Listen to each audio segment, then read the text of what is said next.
అటల్ సేతు భారతదేశంలోనే అత్యంత పొడవైన సముద్రపు వంతెన, ఇండియాస్ లాంగెస్ట్ సీ బ్రిడ్జ్ ముంబైలో ఈరోజు మోడీ గారు ఇనాగ్రేట్ చేశారు. ఈ అటల్ సేతుకి original name Mumbai trans harbour link MTNL. దీని ఫౌండేషన్ స్టోన్ అనేది 2016లోనే దీనికి శంకుస్థాపన చేశారు. 2018 నుంచి ఇది కన్స్ట్రక్షన్ స్టార్ట్ అయింది. ఇది ఇప్పుడు చాలా న్యూస్లో ఉంది. ఎందుకు తెలుసా? దాదాపు 2 గంటల అయ్యే ప్రయాణం ముంబైలో ఒకవైపు నుంచి ఇంకోవైపుకి 2 అవర్స్ పట్టే ప్రయాణం అనమాట. సౌత్ ముంబై నుంచి నావీ ముంబైకి ఈ ప్రయాణం 15 నుంచి 20 నిమిషాల లోపల చేసేయచ్చు. చాలా తక్కువ సేపట్లో వెళ్ళిపోవచ్చు అనమాట. ఈ అటల్ సేతు ఇప్పుడు చాలా న్యూస్లో ఉంది. ఈ కన్స్ట్రక్షన్ ఖర్చు మొత్తం ఈ బ్రిడ్జ్ అవ్వడానికి మొత్తం 5-6 ఏళ్ళు ఎంత ఖర్చు అయింది తెలుసా? 17,840 కోట్లు అయిందనమాట. ఈ అటల్ సేతు అనేది 21.8 కిలోమీటర్స్ లెంత్ ఉన్న బ్రిడ్జ్.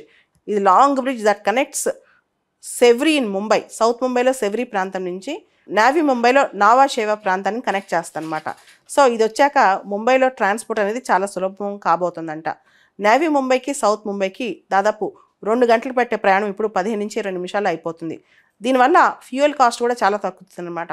దాదాపు ప్రతిరోజు 70,000 వెహికల్స్ ఇక్కడ ట్రావెల్ అవుతాయి, దీనిలో ట్రాన్సిట్ అవుతాయని అంచనా వేస్తున్నారు. అయితే దీని మీద మ్యాక్సిమం స్పీడ్ లిమిట్ కూడా 100 km/hగా ఉంచారు. అయితే ఈ బ్రిడ్జ్ మీదకి మోటార్ బైక్స్ని, ఆటో రిక్షాస్ని, ట్రాక్టర్స్ని, స్లో మూవింగ్ వెహికల్స్ అంటే ఎవరైనా ఎనిమల్స్ మూవ్ అయ్యే వెహికల్స్ని వీటిని అలౌ చేయట్లేదంట. ఈ అటల్ సేతు ప్రపంచంలోనే 12th లాంగెస్ట్ సీ బ్రిడ్జ్ అంట. ప్రపంచంలో ఉన్న సీ బ్రిడ్జెస్ అన్నింటిలో 12th లాంగెస్ట్ సీ బ్రిడ్జ్ అంటే ఇది. మీకు తెలుసు ముంబై అరేబియన్ సీ దగ్గర ఉన్న ఐలాండ్, ఆల్మోస్ట్ ముంబై అనేది ఒక దీవి. అక్కడ నావీ ముంబైని సౌత్ ముంబైని కనెక్ట్ చేయడం అనేది చాలా గొప్ప విషయం.